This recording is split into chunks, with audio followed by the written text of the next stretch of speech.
year. And so I want to take a moment to thank and recognize the members of our Advocacy CAPS Council who have joined us today.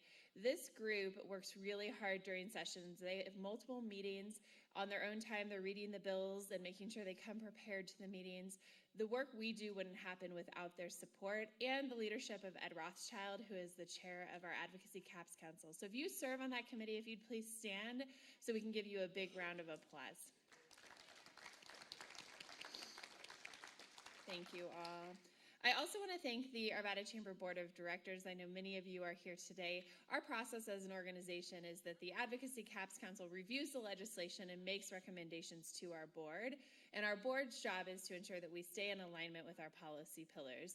And so they have to also understand the bills and make sure that they are approving in the kind of coherence with our organization. So a big round of applause and thank you for the Arvada Chamber Board of Directors.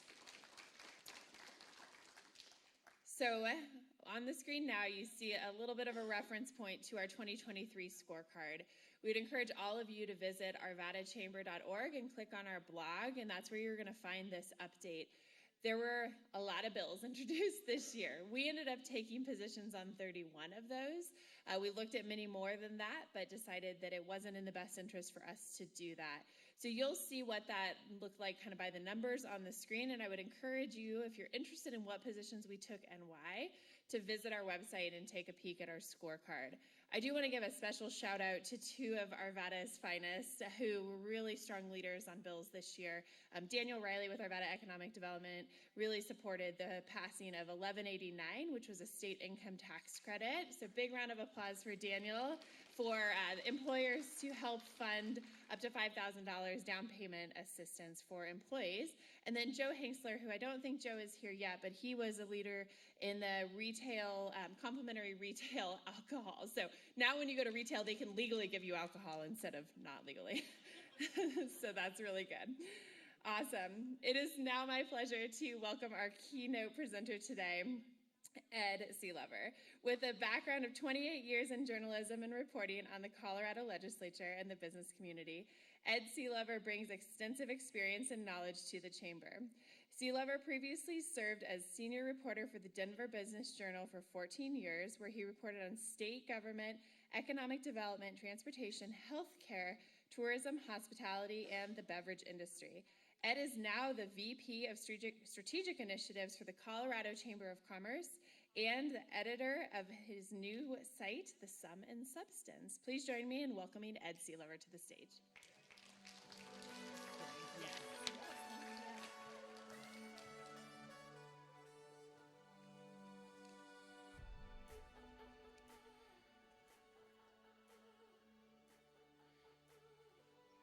All right, well, thank you all for being here today, and for all of you who made it through the legislative session, congratulations. I'm sure that if you follow it closely, you may have felt the same way that I did. Never seen this much action, this much serious talk, this much trying to get done in one 120-day session. And I love when Cami mentioned, there were a ton of bills. And for anybody who is through that, you really felt that. Although the funny thing is, this was actually the third lowest number of bills that we've seen in about the last decade and a half that actually got introduced. The difference was how many of them were big picture bills. How many of them were going to affect your business and the business next to you and every business in the state of Colorado? And so that was where my focus was with the Sum and Substance, which is the new news site, as Cami mentioned, that I've set up for the Colorado Chamber of Commerce, completely focused on business policy. And when it came time to look back on the session, take a breath, and then look back on the session, one of the things I asked is, well, how did business come out of this? And that's what I've led to my title here, Better Than Expected. And I'll be honest with you, if you would have asked me this a week and a half before the end of the session, that wasn't the title of my talk. It was a session that saw a lot of defense, much more so than I think I've ever seen the business community play in one session. But that saw a lot of successful defense and a lot of outcomes that were pleasing, if not surprising in some ways. So let's just set the stage here. Why was this year such a big year? it was such a big year because, one, the Democrats had never held the majority that they had this year. 46 out of the 65 seats in the House, 23 out of the 35 seats in the Senate. And people looked at that and said, oh, that's going to be tough, particularly not because Democrats are bad for business, but because a lot of the new Democrats had come in talking about, we want to increase regulations on the environment, we want to increase regulations in the workplace, we want to increase regulations on landlord-tenant relationships. And it just felt like, okay, here was a lot of folks who had never dealt with the business community, probably a lot of folks that you all had never met before, and there was a lot of discussion that we had about, okay, here's what business means, here's where it plays in these areas. But the bigger factor in many ways was what I just mentioned. 33 of the 100 legislators were new. Now, I don't know if that's a record, but it sure felt that way when you have 1/3 of people having never served in elected office at the State House before, now making our laws, including 31 of the 65 members of the House. Nearly half the House was new. And I think that brought about the dynamics of you didn't quite know what was coming. You had people coming in with a lot of big ideas, and a lot of discussions were going to have to come out of that. And everybody kind of knows, and that, by the way, is a picture of most of the freshman class in the House that was taken on the last day of the session, but not even all of it, just to give you a sense of how many new people there were. And there were a lot of things that were fought. But one of the things that shocked me at the end was the number of bills, first of all, that were defeated, that the business community kind of stood up against. And if you can go over them, you look at a bill like the Fair Workweek bill, which was going to radically change the way that retailers and restaurants scheduled their employees. That was defeated in its first committee in the House. You look at a bill like rent control, a bill that would have not imposed rent control, but said local governments could do rent control measures. That was defeated when it got to the Senate. A bill that would have set this national precedent for how much gig transportation companies like Uber and DoorDash were going to have to let both their customers and their gig workers know about what they were getting paid. Defeated in the Senate, where it came from. A bill that would have added $35 a week benefits to the children of unemployment beneficiaries. Wow, I need more coffee. But to the children of people who are receiving unemployment benefits at a time when the Unemployment Insurance Trust Fund remains insolvent, and as any of you who own businesses know, means that you're going to have to start paying a solvency surcharge, likely for the next 3 years, come January 1st. That bill was defeated. A bill that would have studied the idea of imposing a single-payer healthcare system here in Colorado. Defeated quietly at the end of the session, killed on the Senate calendar. And even at the point where bills that were bandied about for a long time didn't get introduced. There was one in particular that would have changed the schedule for how workers' compensation injuries were paid out and added.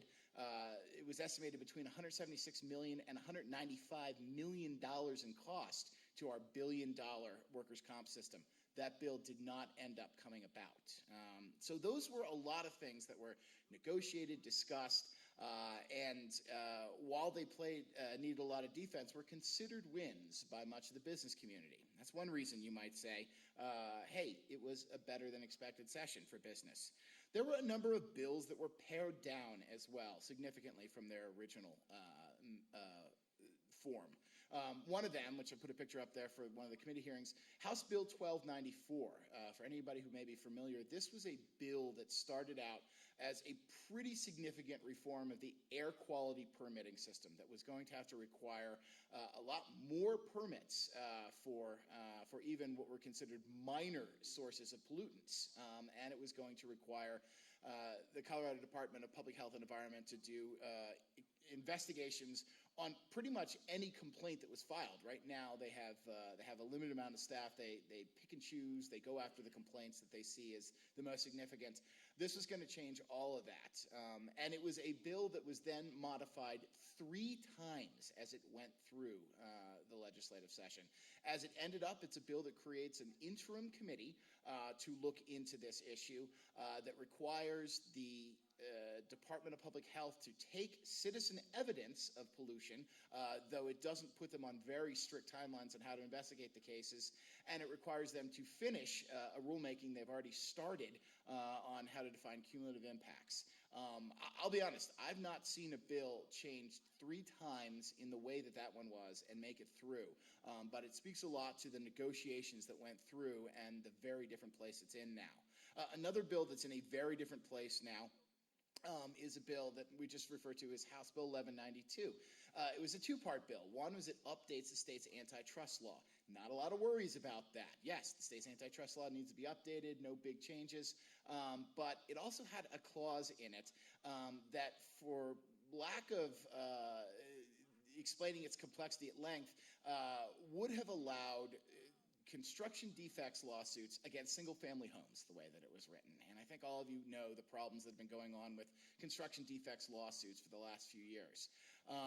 This is a bill that was debated, and when it got to a Senate committee, that first part was just cut out of the bill. That makes it a very different bill. That was one where a lot of businesses felt like, we got to win here. We pared down the lawsuits that could come at us from the Consumer Protection Act. A third bill that is worth discussing, has got pared down a lot, is what's known as the POWER Act, the Protecting Opportunities for Workers' Rights. This is a bill that had been discussed for 3 years that would have increased, that did increase, or I shouldn't say increase, it changed the definition of harassment. So it broadened it, and it allows more workers who have had problems with their employers to sue for harassment. However, that definition, which was very nebulous at the start of this bill, became a lot more defined as it went along. There were several other changes that were made to the bill, and a bill where the two sides, and I can say this because I saw this up close and personal, were very far apart to begin with, came together. I don't think anybody in the business community is going to be going to the signing and jumping for joy, but it's at a place right now where a lot of business officials believe this will not unleash a floodgate of lawsuits as they did when this bill was introduced. So you had bills that were killed. You had bills that were pared down. Look, there were still business-opposed bills that passed in the form. Business, for example, had asked the state for 2 years specifically since it went into play, to update the Equal Pay for Equal Work Act. You may be familiar with this. This is an act that I think at its heart requires employers to list a salary range in job descriptions so that people know what they might get paid.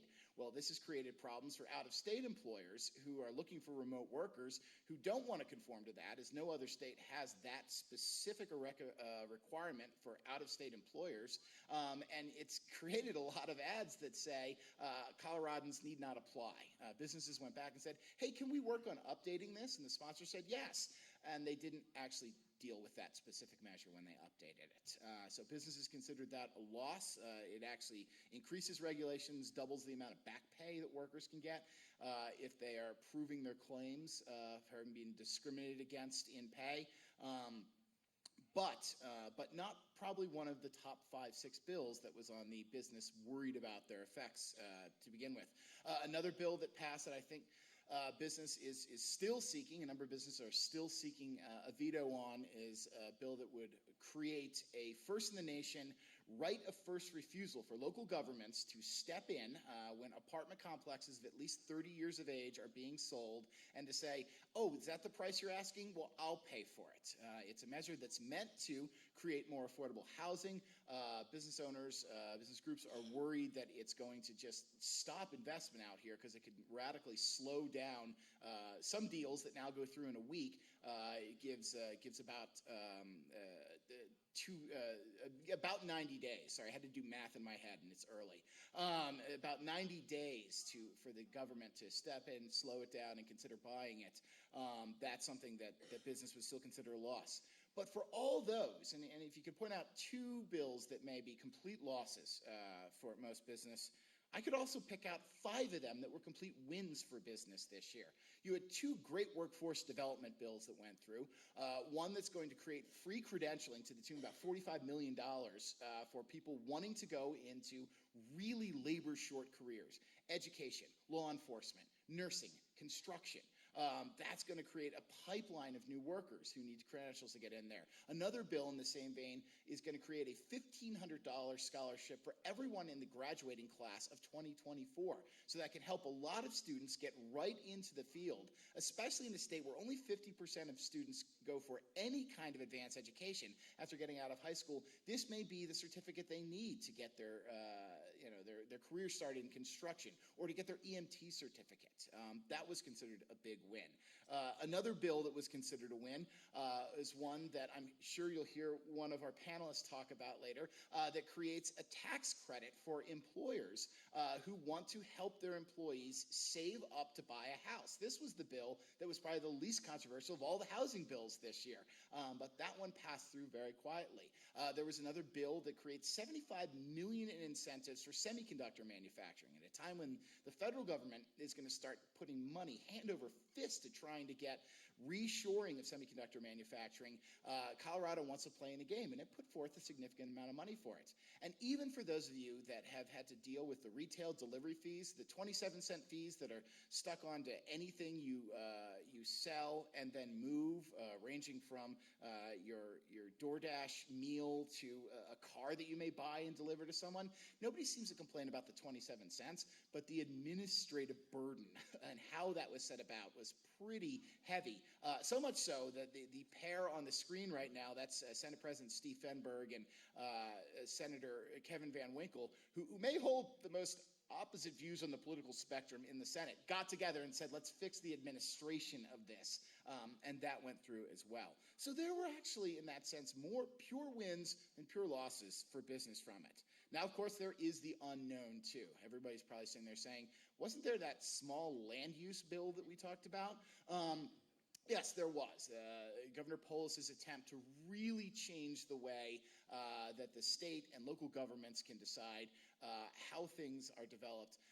That bill died at the very end because there could be no agreement between those who are saying you're impinging on local authority and those saying we need to impinge on local authority to get this badly needed stock of housing out there. And that's something we're going to be hearing about for a while. There are bills that we don't really know the full impact, things such as the very last minute bill that went through that would create property tax breaks. It would bring down the level of property taxes that you're going to have to pay both as a commercial property owner and as a residential property owner in exchange for raising the Tabor cap somewhat significantly. That ultimately is, assuming it doesn't get thrown out by a court, is going to go to the ballot in November, and we're going to be able to decide on that ourselves. There's also a bill that went through that changes the way that utilities can come up with the cost that they are going to charge consumers for utility rates. I think some people will celebrate that. There's still some worry from utilities about what that's going to mean to their stability. So all in all, that is a general summary, and I hope that wasn't too much for this early in the morning, of what happened. I will mention this one other thing, though. For all that we saw, the good, the bad, the ugly, which is the theme of what the panel we have coming up next is going to be, I think one thing that surprised me was that we really saw the return of moderation, especially in the Colorado Senate. For many years, it had seemed that the two parties had rushed to their sides and they were not able to agree on things, and that was just the way it was going to be. A couple senators in particular, and some people will say, this is great, and some people will say, I didn't really elect my senator to be a moderate, but several senators in particular really stood up this year. The picture in the upper right there is Senator Dylan Roberts of Avon, who was responsible almost single-handedly for killing or paring down several of the bills that I mentioned early on here, saying this is just too much. You also had folks like Senator Kyle Mullica and Senator Rachel Zenzinger, who played a big part in kind of moderating or saying, no, this is too much as these bills went through. I think it's interesting to see the reaction to that. I think you have a more progressive House caucus that is a bit fuming about that, saying, look, this is not what we were sent here to do, but others standing back saying, wow, people crossing the aisle, that's something I haven't seen in a while, and maybe that's a bit refreshing. We will see how that continues in the years ahead. But that was the slight overview I wanted to give you of what this session has produced here. As for me, again, I'll just shamelessly plug here. As Cami mentioned, I left the Denver Business Journal in February, joined on with the Colorado Chamber, and am now overseeing a website called The Sum and Substance, where I'm writing purely about business policy, both what went on in the session, and as you'll see, what's going on in commissions and other places that will affect your ability to run a business throughout the rest of the year. So please tune in. Please be in touch with me. And with that said, let's move beyond me and talk to some of the people who had some of the biggest impact here on the session. And let me get my script. So I want to call up 4 people to the stage so that we can look at what happened and really have an in-depth discussion of this. And I'll just read it in the order I have here. First, we have Jeff Wiest, and just come on up when I call you here, or come on up together if you'd like. Jeff Wiest of Wiest Capital. Jeff is the lobbyist for the Jefferson County Business Lobby, which the Arvada Chamber is a leading member of for nearly 20 years. Clients have consulted with Jeff on all aspects of government relations, including strategic planning, lobbying, political fundraising, coalition building, grassroots campaigns, and communications. We also have Senator Rachel Zenzinger. Senator Zenzinger is the Colorado Senator from Arvada, representing Senate District 19 in Jefferson County. Senator Zenzinger serves as the Vice Chair of Appropriations and the Chair of the Joint Budget Committee. And for those of you who don't know what that means Senator Zenzinger is pretty much the most powerful person in the Capitol. We have Representative Brianna Titone.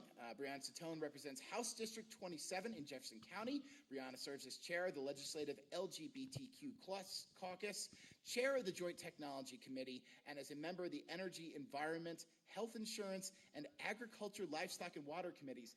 Who did you...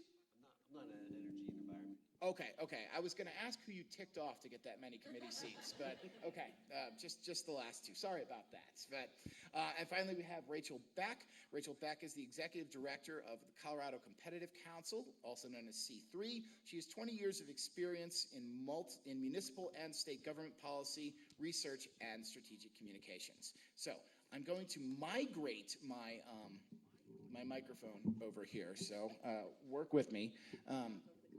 Yes. But let me start by just having each of you set a bit of context around this year's legislative session. Explain your role and how you think the legislative session went, which sounds innocuous, but I realize is a really loaded question. So, Jeff, since you're farthest away and I drew you up first, start us off with this conversation. All right, great.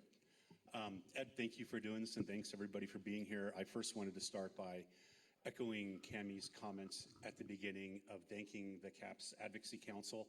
It's no organization like the Arvada Chamber can be as strong as its volunteers. And so the people who meet, once a week, once every couple of weeks or more to review all the bills and to take positions and help educate the lobbyists on what's important to the Arvada business community is really important. We couldn't do our job at the Capitol without that. So thank you. In terms of the overall legislative session, I agree with your assessment, better than expected. And part of that is that, we spent a lot of time with our clients at the beginning saying, this is a different political reality. Elections have consequences. We have a very different political climate, and we're going to have to be much more selective, strategic in how we triage bills. There are going to be bills that we're not going to fight that previous years we would have. We really need to focus on the big ones. And as Ed articulated and summarized very well, when the entire business community came together and said, this is a step too far, this is not workable, or whatever the objection was, we saw results. And I think we're able to achieve. Now, we did it by the slimmest of margins, as you said. In some cases, it came down to one vote in one committee in one house.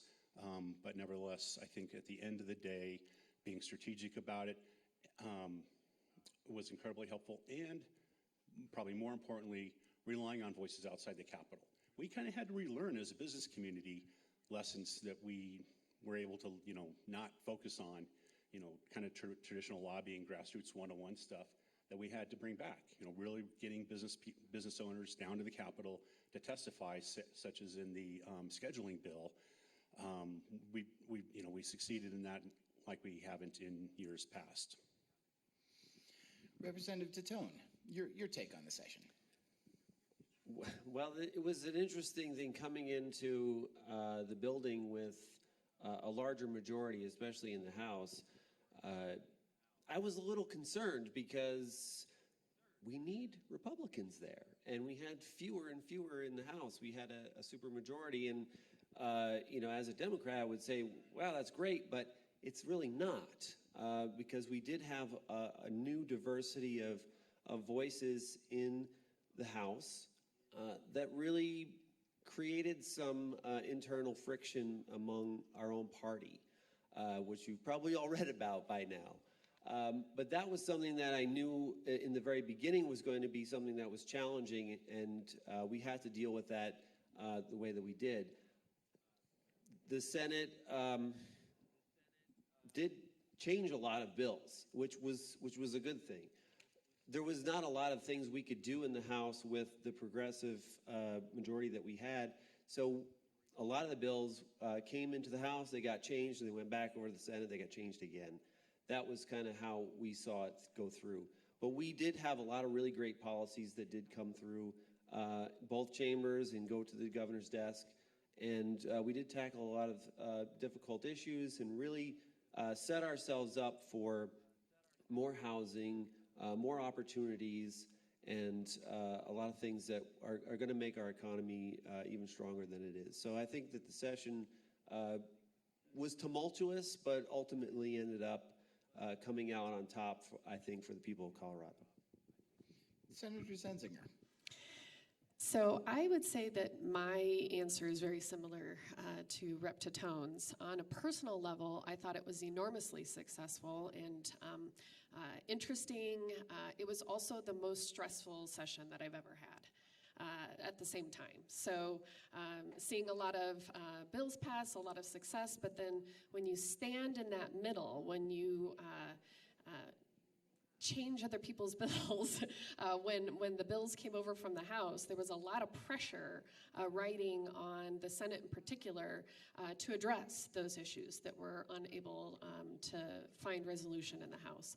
And that's very stressful. And not just from the House perspective, but also from the first floor, which is what we refer to as Governor Polis's administration. The governor's office is on the first floor, and the legislature is on the second floor of the Capitol building. So we were oftentimes in the Senate kind of caught between. We were caught between the governor's office, also caught between the House, and just a lot of push and pull in order to address issues in the Senate. I also, though, had the benefit of being on the Joint Budget Committee, which if you ever have an opportunity to come down and visit, we meet and we office across the street. So we are in the Legislative Services Building, which is a little bit apart from the Capitol. And our environment, our climate on the Joint Budget Committee is fantastic. It is very collaborative. And we go deep. We don't stick to the surface level. And it was a really fun and interesting environment in which to work in. When we wrapped up the budget, we kind of had to return back to reality, which is, go across the street. And we spent more of our time on the floor and more of our time debating bills that were unrelated to the budget. And when we were over in the Joint Budget Committee, we were in this really collaborative environment. And then we come across the street and we were in this really non-collaborative, very partisan environment almost immediately, which made it also very difficult going from one to the other. But we survived. Rachel, how did you survive the session? A lot of coffee, Ed. A lot of coffee. I think Wrong beverage. I think you summed it up nicely. As businesses, we went into this session pretty nervous, following an election that surprised a lot of people, and knowing that we had a lot of members of the Democratic caucus who felt like they had a mandate to do a number of policy changes that probably business wasn't going to like, which is an assumption that I would challenge a little bit. I think when you look at Coloradans' overall voting record on issues, not just on seats, you might take a slightly purpler view. Is that a word, purpler? And I think that a lot of the election results had a lot to do with repudiating a Trump model of behavior. But so we went into the session pretty nervous, and on the whole, as you said, I thought it turned out a lot better than we expected. We saw a lot more collaboration than perhaps we anticipated, and as Jeff noted, you know, when we were able to come tell stories of businesses and personalize it more, we were able to get a lot done. I've noticed that in the past, a lot of times, we see proponents of some of the policies that we don't like bringing out a lot of personal stories, and it's very compelling. It tugs at your heartstrings, and it shows the people that proponents are trying to help. And then business often shows up, and we say, well, but that's expensive, and you know, it's going to hurt the business climate and the economy, and it just feels kind of tone deaf. And I'm sure we'll get into the particulars a little more as we talk through some of the issues, but on issues like the Fair Workweek bill, employees and employers came out in droves to say, hold on, we work together. This system works for us, we are supporting each other, and our success is intertwined. And so when we were able to do that, when we were able to sit down with legislators and proponents and say, let's talk through the details of what you're trying to accomplish and what we need, we were able to have a lot of success. Excellent. Well, let's unpack a couple of the big bills this session. Like I said, in a session we like to call the good, the bad, and the ugly, which basically means I'm going to throw these out to you and really let you jump in and say where it may have fit in that spectrum, and what it means, and frankly, where we're going. And I say that because the first bill I want to talk about is one that did not make it through the session. That's Senate Bill 213, the land use bill. Being that we only have 20 more minutes, I'm not going to try to explain this bill in depth to you, but I think the easiest way is, again, to say this is a bill that would have required some minimum growth measures in key corridors, in heavily transit corridors across the state for growing housing. It would have done things like allowed anyone who owns property originally to build as many as 6 structures on the property, though that got cut out of the bill. It would have really changed the way that the state looks at land use in order to drive more property construction. Good, bad, and ugly of this one, and I'm gonna point to Senator Zenzinger first, because you played a monumentally key role in changing this bill. Tell us about the way you looked at it and the way you look at this issue going forward. So am I supposed to say whether I thought it was good, bad, or ugly? No. You could Okay. it could be in between too, but. So that was one of those bills that I actually think were all 3 things, and it is possible to be all 3 things. The goals of the bill were very worthy, and my opposition to the bill was not my opposition to the individual strategies that were encumbered in that bill. In particular, many of those strategies Arvada already does. Our community, we already have ADUs in Arvada. We already have good transit-oriented development. We already have particular key corridors that we have prioritized for development. What we don't have is an ability to overcome construction defects laws, for example, which I think are having a pretty big impact in our areas, in our area in particular for development. So it wasn't the individual strategies that were in the bill that I opposed, and in fact, I embraced many of those strategies. But what I couldn't live with were the preemptions that were in the bill, because quite frankly, I believe that they were unconstitutional. So from the get-go, I felt that the bill was problematic, which is the reason why we worked so hard to amend the bill in the Senate so that we could take out those preemptions. When you have preemptions, the problem from my perspective with the bill is that it was a top-down approach, and I don't believe that Colorado is about a top-down approach. I think we are a bottom-up state, and you're going to be far more successful when it comes to things like development and affordable housing if you adopt a bottom-up strategy rather than a top-down strategy. So that was my problem from the beginning. Again, we worked really hard in the Senate to get it to a place where we would still have some of those essential components of the bill, like the housing assessment. That was one of the key things that we talked about in the Affordable Housing Task Force that I was on the prior year. There were a couple of key policy issues that came out of that task force from the prior year that were unrelated to funding. And so this was the year to take up those policy initiatives and to really have a good conversation about them. But the problem was, from my perspective, is that those conversations were had at a particular level with closed doors, and it didn't invite everybody to the table. And so the solution reflected that. I think that going forward, if we have a redo and we look at bringing 213 back, I think that this hopefully is the lesson, which is bring everybody to the table and allow communities such as Arvada and Westminster in our area be at the table to formulate those solutions. And just for those who didn't follow the process, I'll mention that the bill started in the Senate. When it got to the Senate Appropriations Committee, all the preemption was taken out. I mentioned Senator Zenzinger. She was the key vote in that. Made it over to the House, where the House sponsors decided, no, we want to go big on this, and we want to put not all, but a lot of the clauses back in to encourage, to require a denser development in key corridors. I'd love your perspective on this, Representative Tone, because I know you were one of the House members who ended up voting for that. How did you view this bill, what you want out of it, and where it goes? This was one of those bills that when it got to the House floor, which was the only place that I got to really hear it, I was very torn about it. And as Senator Zenzinger said, the heart of what the bill's trying to accomplish is a worthy thing that we need to look at.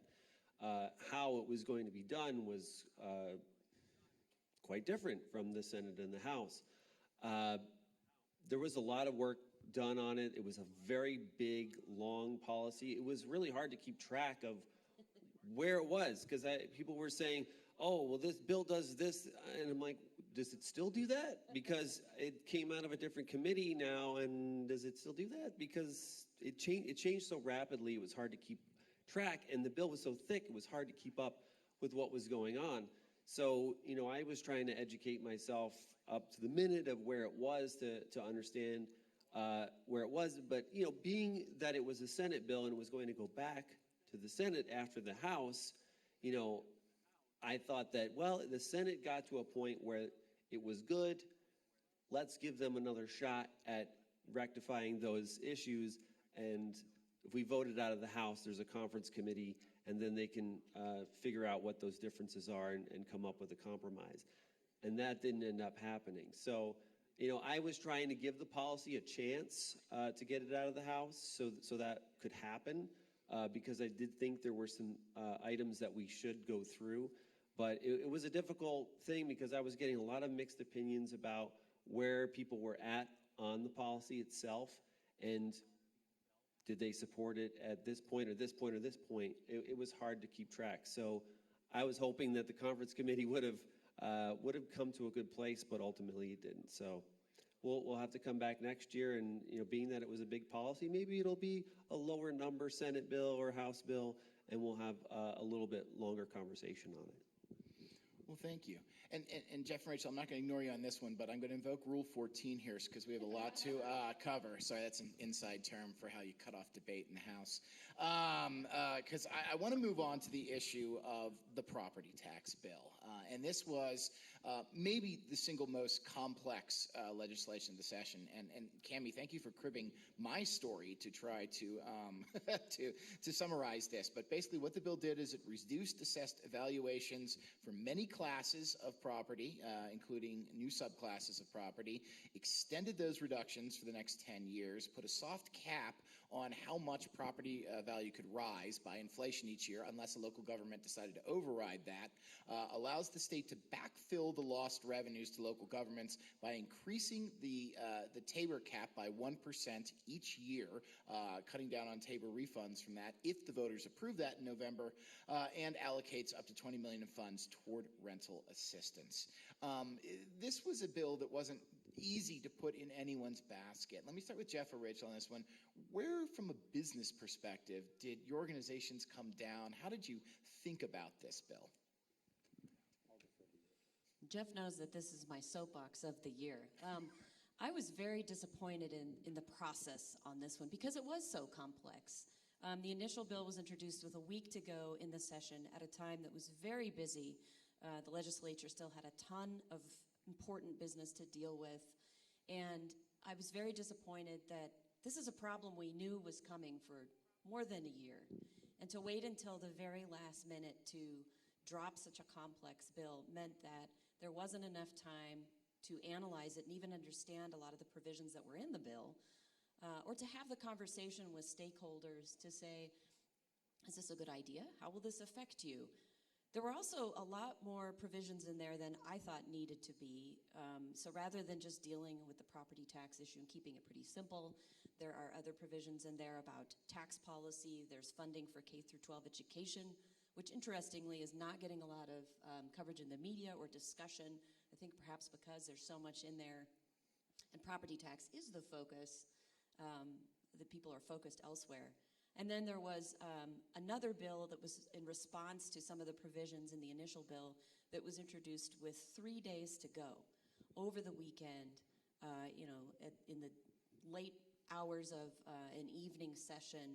And so from a citizen's perspective, and as well as from the business perspective, I don't think that's a good way to make policy. We truly believe that when you get a lot of stakeholders in a room and you discuss policy options, that's when you make the best policy. And when you pull stunts like this, and I do think there was an element of stunt there, waiting until we all got our property tax statements for next year in the mail and our heads exploded to introduce that, that's how mistakes are made. And now we have to wait until we go to the ballot, decide as voters if this is a policy we want to pursue. And if we decide that we don't, then we're a year behind. And I think we could have avoided a lot of that by starting earlier, bringing more people to the table, and giving people time to do the research and analysis and have the discussion that that bill really needed, or bills, I should say. Would I be able to jump in here real quick? Yeah, no, please. I was going to Okay. turn it over to one of the legislators who dealt with this. Yes. So I had a couple of thoughts, and I don't disagree with much of what you said. From a budgeting perspective, I was extremely nervous about the property tax initiative, and I kept asking, when are we going to go? When are we going to go? And the reason why I was so nervous is because last year when we did a property tax initiative, we had an enormous amount of ARPA funds in order to backfill local governments by artificially suppressing that assessment rate. And we did not have ARPA funds this year in order to do that. And so I was extremely nervous for two reasons. One, we don't have the general fund capacity in order to do that local backfill. And I know this from a budgeting perspective. We worked really hard this year to address our structural budget deficit that we have, which is that if we are going to continue to carry forward our existing spending with our existing services and state government, with the declining revenues that are coming with the economy, if the economy were to slow down, we are not able to sustain that. So we worked really hard to make sure that we weren't overcommitting ourselves into the future with regard to our budget. And if we were to just copy or duplicate what we did last year, that was not going to be sustainable for our budget. So number one, I was really worried about that. Number two, I was also really worried about its impact to school finance. School finance is something that I've been working on for a couple of years. I've been the sponsor of that bill for the last 3 years. This was my fourth year, and we are working really, really, really hard to eliminate the budget stabilization factor and to fully fund our schools. But if we were going to do any kind of property tax reduction, that would have an impact on our local property taxes, and that would affect the amount of money that we'd be able to, that the locals would be able to put up for their share of school finance. So from those two perspectives, I was really nervous going into it. So those two aspects, from my point of view, were the highlight of the tax bill, the initiative that came forward, because local governments will get backfilled, but only up to a certain percentage, so that we are not overcommitting the general fund. but school districts will get 100% backfill so that we are not impacting negatively the local share for school finance. So those two particular components I was very pleased with. The third thing that I will offer up is that if we are, and this is part of Tabor, we have to go and ask the voters, are we allowed to retain revenue above the Tabor cap? One of the aspects, because it is multi-pronged, is the senior property homestead tax exemption. I've had people come to me every year for many years while I've been working down at the Capitol asking, I'm in a position where I can't move from my home because I will lose that senior property homestead tax exemption, because you have to stay in your home for 10 years in order for it to be effective. And if you are a senior looking to downsize or move to a different home, closer to your grandkids possibly, that is a benefit that you stand to lose. So one of the aspects of the bill that I do appreciate is that we would now have the ability to fund that, to make that portable, so that you could pick that up and take it with you if you were to move. So those are three aspects of the bill in my mind that I think are good about it, but I don't disagree with the comments that Rachel Beck gave at all. Well, let me move, and I promise I'll come to you this time, Jeff, on to House Bill 1294, and this was the air quality permitting reform bill. That would have done a lot of things, ranging from opening up for more lawsuits regarding pollution, to making it more stringent to get modifications. And I want to start with you, Representative Titone. You got the bill after its first round of changes coming out of the committee, where it had essentially taken a lot of the permitting reform and moved that down to an interim study committee. But it still did a lot of things like kicking off rulemakings to require electric-powered electric-powered generators and other instruments on drilling wells. Tell me your thoughts on the bill as it hit the House and how it ended up in this whole process of how we go about thinking about how to protect the environment while not putting businesses out of business. Yeah, this is something that when you look out the window and you drive to Denver and you see the gray-brown cloud, you think, wow, what do we do about that? How do we prevent that? How do we stay out of the news for not having a good air quality? We're in the mountains. We should have great air quality. We should have people come here because of that. We should have our people be safe inhaling that air. But then, as Ed said, how do we balance that with the businesses that we have? And that is a difficult thing. We dealt with this last year with a different bill with permitting as well, and making sure that we weren't going too far too fast and forcing a lot of these businesses out of our communities that are big employers. So, there were a lot of compromises that were made. I think that the environmental groups have been becoming really powerful in the building, and they've come down really hard on a lot of issues, coming in on opposed positions on bills right away and staying on that until they get what they want, which, especially in the House, a lot of the members there respond to the environmental group's positions. So there was a lot of pressure on a lot of the members, especially in the committee, to get these bills out of committee to move with those provisions that the environmental groups had. Some of these things, we should be doing our part here in Colorado. A lot of people say, well, what about out-of-state ozone that comes through? The pollution comes this way, it crosses over Colorado, it settles down into the valley of Denver, creates that cloud. What are we doing to stop that? That's a federal issue as well. So we have a lot of things, kind of a perfect storm of problems happening here. But we're trying to do what we can in Colorado to do that. But I think that in the House version, it was a pretty stiff environmental stance, and the Senate had their say on it to make those changes. Jeff, I'm curious the way that you looked at that bill, what it would have done, how it would have affected business. I think Representative Tone did a good job of kind of summarizing the politics of it and even the substance. And you're right, the bill changed substantially. It shouldn't have been introduced that late in the session. Again, another one that was introduced very late in the session with very little stakeholdering. I would actually make a request of our two legislators that you make a request of your respective leaderships that they put out a best practices for stakeholdering document for freshmen when they're coming into the legislature, having 120 people on a 35-minute or 25-minute Zoom call, most of which are proponents and who filibuster. That is not stakeholdering, right? At any rate, my other rant is that you mentioned a couple of times the litigation aspects of the bill, and the one thing that really wasn't changed in the bill substantially was the new creation of new private rights of action against oil and gas companies and anybody who's an air permit holder. But oil and gas clearly is the primary target.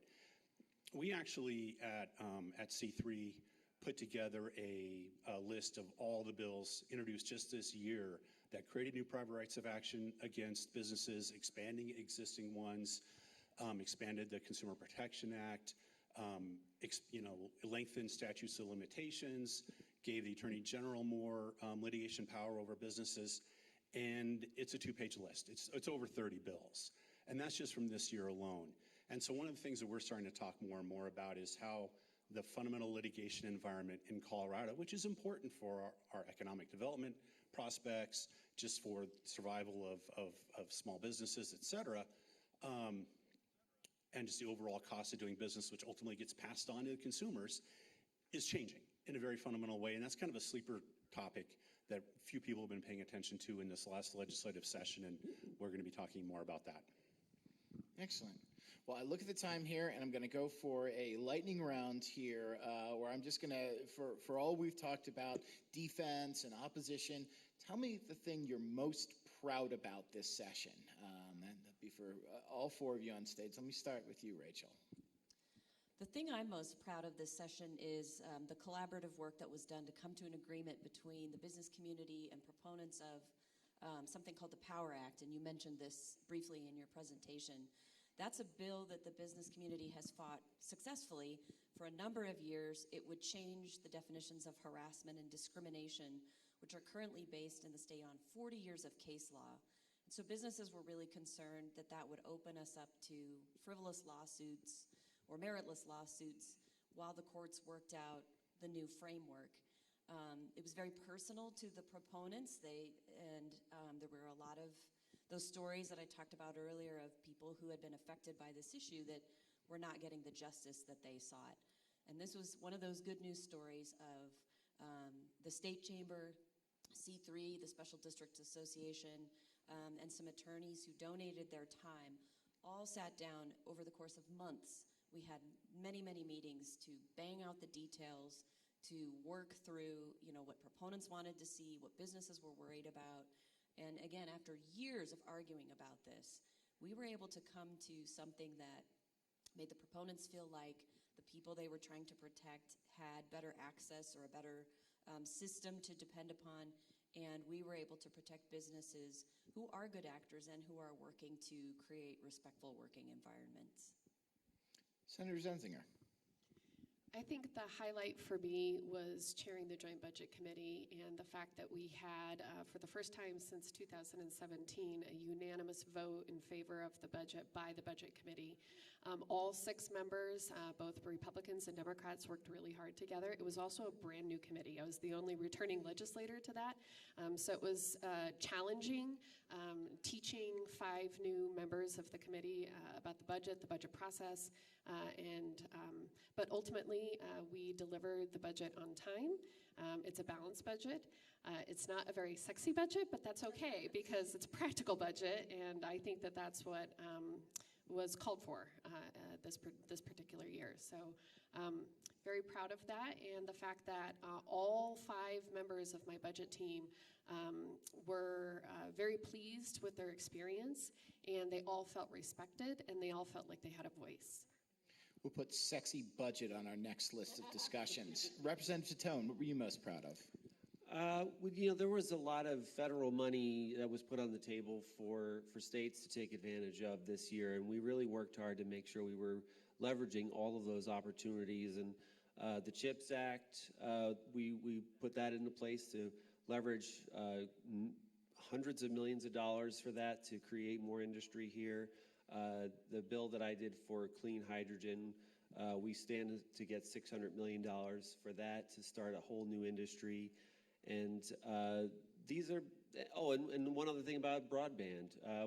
We have a lot of broadband money to get broadband into areas. We removed that prohibition on municipalities and counties owning any kind of broadband infrastructure without having a vote first.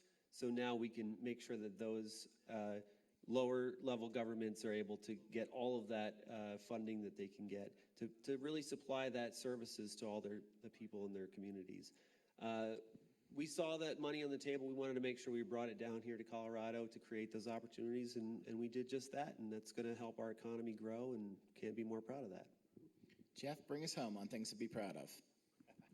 Well, I already mentioned one, which is just, being strategic about how we pick fights this year and succeeding in that. But if I had to pick one issue set, it was construction defects.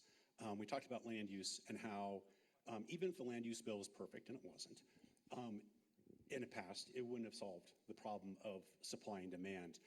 And we saw a very stark contrast this legislative session between two different visions of how we're going to address affordable housing in Colorado. One is, let's increase supply to address the supply and demand problem. And that's what 213 was trying to and failed to do.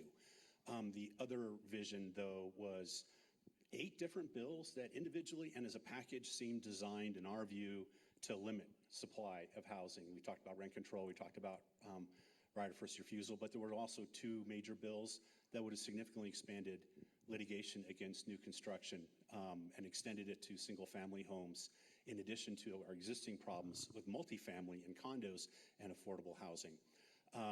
We were able to stop both of those efforts and mitigate much of the rest of the housing package. But it's really this difference between, do we increase supply or do we regulate it? And we strongly believe that regulating is not how you increase supply in any industry, especially in housing. Well, thank you. Let's give our panelists a hand, not just for their time this morning, but for their time and efforts over the 120 days of the session. Each of you played a major role in what came out of this, and thank you for doing what you do. Thank you. And let me welcome Cammie back up to the stage to wrap us up here.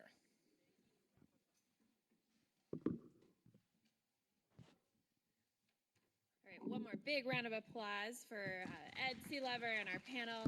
I don't know if you all did this because you knew how well we paid around here, but we've upped our game. We pay in cookies, and now you get a really fancy Arvada Chamber cup. So we'll make sure all of you get these before you leave today. Thank you so much for your support of this event and the Arvada Chamber during the legislative session. They all contributed in really impactful ways, and we're so grateful. So I hope after you heard this, you're asking yourself, how do I do more? This sounds really juicy and fun, and I want to get more involved in all this exciting policy work. We have plenty of opportunities for you to do that. So up on the screen, you'll see information on our Champion program that is really designed to give you a driver's seat in these big issues that we are taking on as a business community. So we have Champion programs across the spectrum of the work of the Chamber, including advocacy. So if you're interested in getting more involved, please let our